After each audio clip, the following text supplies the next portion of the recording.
Number 3, I really like this one, which is A, and it's adapt your role.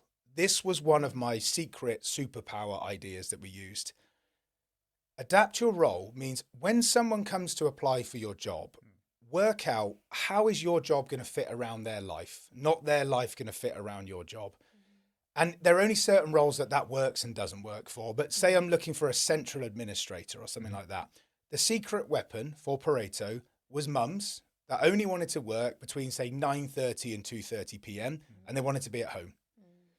This was before COVID that we used to do this. So this was a really novel idea that people could work from home.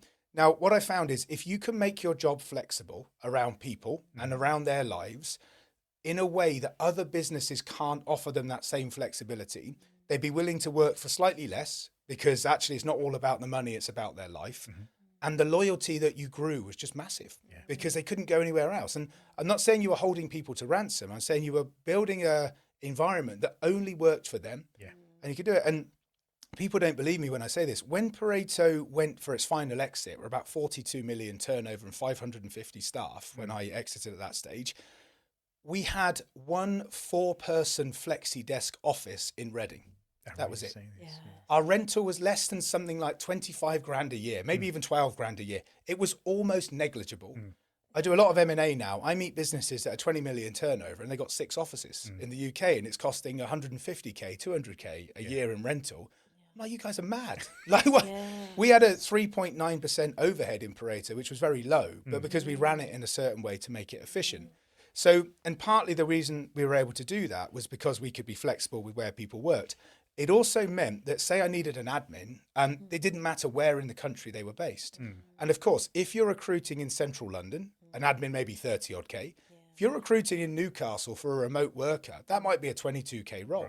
And actually, I promise you, the quality will be better from the person up in the north as well. So like, mums was one of my secret weapons because we adapted the role around them. I also worked really hard when I was building teams to understand what was the individual giving up to come and work for us. I really cared about what did you do on the weekend? Like, I don't know, so say you were in a divorced marriage and you had your kids on a Saturday, for example, that could really impact. If I called you on a Saturday and said, oh, this has happened or this has happened. So I really wanted to get to grips with, I expect you to do the 9 to 5, but in property services, there is no 9 to 5 because buildings are there all the time. So I expect you to do that, but actually what's going to happen outside of it? And also, if I push you, what's your reaction going to be to that push? Because I am incredibly tolerant. So yes, I call on a Saturday and expect people to answer, but you called me on Monday and said the kids were sick. That's fine. Whatever you need to do. The output is what I need. That's from the you. human element. Not the input. And again, adapting the role around those individuals. Some people will watch that and say, well, I can't adapt my role, but you can. And also like looking at terms and conditions. I also really cared when people would come and join, I'd be like, what benefits do you want? At the beginning, we weren't structured in our benefit process. So you'd have a certain pension, maybe you'd join the life assurance scheme that everybody did. But in the senior roles, I'd be like, what else are you interested in? And, some people really want private dentistry. That's something that's really important to them because they go to the dentist a lot and they care about their teeth. Some people couldn't give a shit about their teeth, and that's fine because they care more about having a car allowance that could do this. Or some people wanted additional annual leave so they could go on holiday a bit more, or they wanted an enhanced rate for overtime or something. I was almost like adapting almost on a case-by-case basis what's going to work for you. Now, advice, that's okay early on. And when you get to maybe 100, 150 staff, when you get to 500 staff, today there are 800 staff, it's not as easy to do that. A bit more problematic. But when you're in like fight or flight mode early on as an entrepreneur, you need to do what you can. So adapt and just forget the rule book. That's really interesting. Do it in your own way. Because you say, you say. Yeah, well, we've recently, the last 18 months, we've realised that niche where there's so much talent in mums that aren't in a position to work full time, who are extremely skilled workers, and so a few of our roles now have become part-time but also term time for them, because it's so stressful having to manage children in the summer holidays. It's so expensive, and that's working really, really well for us, isn't it? It's unlocked a whole load of talent. There's so much talent out there, and we keep trying to say to other businesses, like you said, there's so much talent there and everyone wins.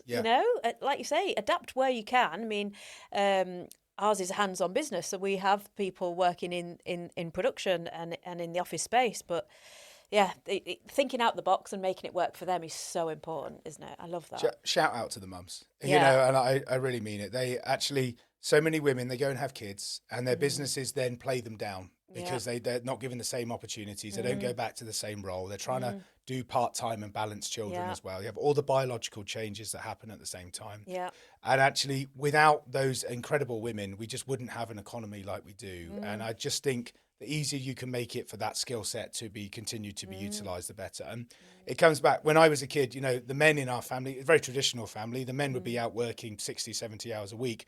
So our mums raised us, and my aunties and my nan, that was who we were. And respect for women was one of those very early things that we were taught. And in my family, if you ever disrespected any of the women in our family, you'd be in trouble. And actually, that's not a place that you wanted to be in. And growing up as like a very hardy feminist like I am these days, I'm very grateful that that's the tolerance that I grew up with. And my dad today, even today, if I dared disrespect my mum or my sisters in a certain way, I'd be in significant trouble, even as a 39-year-old. You know, and I can outrun my dad these days, but I couldn't when I was a kid. So. When I was a kid, it was the look.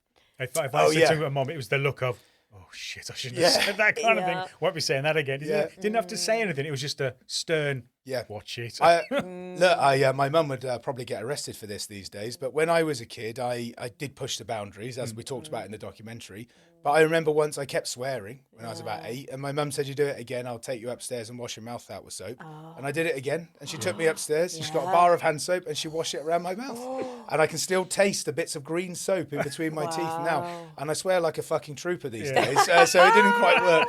But no, that's, you know, we grew up in a wonderful household, but it was strict in terms of understanding what those values were and being very real. But I wouldn't suggest washing out kids' mouth. If I did that to my kids now, my wife, I think that would be the end of everything as we went through. It's a different world now. Yeah, it is. My mum used to do the 1,000 slap a second on the hand sort of thing. Oh, If I was really, she had this way of just being able to do it so fast. Yeah. It was like, oh my God, that was incredible. Yeah. But, Anyway, so that was Adapt.